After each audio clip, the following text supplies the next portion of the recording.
হযরত আলী বিশ্ব নবীজির চাদর নিয়ে ঘুমাতে যাবেন। নবীজি আমার বললেন, আলী রে, এই যে সম্পদগুলো রাখা আছে, বস্তার উপরে নাম লেখা আছে টাকার সম্পদ, এই যে টাকা পয়সা আছে, এই যে ব্যাগটা বাঁধা আছে, এই ব্যাগের উপরে লেখা আছে টাকার সম্পদ।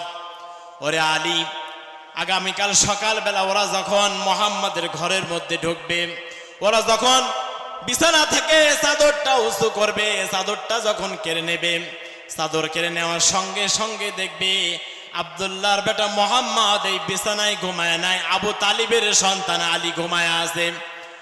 তখন যারা আমানত দিয়েছে আমি নবীজির কাছে, তখন তারা মনে করবে এতদিন ভেবেছি মুহাম্মদ একজন আমানতদারী নবী, সে কখনো আমানতের খেয়ানত করে না, কিন্তু এখন দেখছি মুহাম্মদ জানের ভয়ে আমানত গুলা কোথায় ফেলে চলে গেল।